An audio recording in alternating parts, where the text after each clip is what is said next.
చిన్న షాపింగ్ చేయాలని వెళ్ళాము. ఎప్పుడు చూసినా షాపింగ్‌లే చేస్తా ఉంటావు శైలు అని మాత్రం అనకండి. ఎందుకంటే ఇంట్లోకి ఉప్పులు, పప్పులు పోసుకోవడానికి ఒక 2 డబ్బాలు కావాలి. అందుకోసం అనేసి వెళ్ళాము. సో, 2 అయినా మంచియి తీసుకుందాం అనేసి. అయితే అన్ని రకాల ఐటెమ్స్ ఉన్నాయి. చెప్పులతో సహా ఉన్నాయి. సో, నేను ఈ షాప్‌లోకి రావడం ఇదే ఫస్ట్ టైము. ఈ షాప్ ఎక్కడ ఉందనంటే జయభారతి హాస్పిటల్‌కి లెఫ్ట్ సైడ్‌లో ఉంటదనమాట. చాలా పెద్దది. సో, చూడ్డానికి పెద్దగానే ఉంది. కానీ లోపల చూస్తే చిన్నగా బారుగా ఉంది షాప్ అంతా. సో, ఈ బాక్స్ వచ్చేసి 120 రూపీస్ అంట. ఈ బాక్స్ అసలు అంత కాస్ట్ ఉంటదా? అదొచ్చేసి 200 రూపీస్ అంట. అది మామూలుగా చిన్న పిల్లలకి లంచ్ బాక్స్‌కి సరిపోయిద్ది. ఇప్పుడైతే నేను చూపిస్తుంది చూసారా చిన్నది.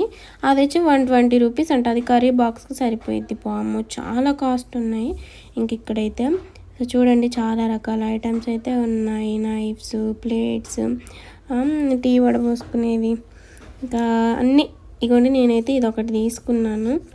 సో, ఉప్పులు, కారం, పసుపు వేసుకోవడానికి. సో, ట్రాన్స్పరెంట్‌గా ఉండాలి. లేకపోతే ఏది ఎందులో ఉందో తెలియట్లేదు. అందుకోసం అనేసి.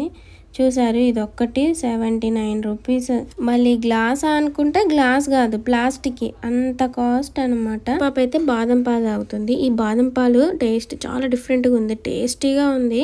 తాగుతుంటే మొత్తం డ్రై ఫ్రూట్సే, ఆల్మండ్సే తగులుతున్నాయి. మనం బయట తాగే బాదం పాలకి వీటికి చాలా డిఫరెంట్ ఉంది. ఇవి మంచి టేస్ట్ ఉన్నాయి. ఫ్రూట్స్ కూడా చాలా ఉన్నాయి.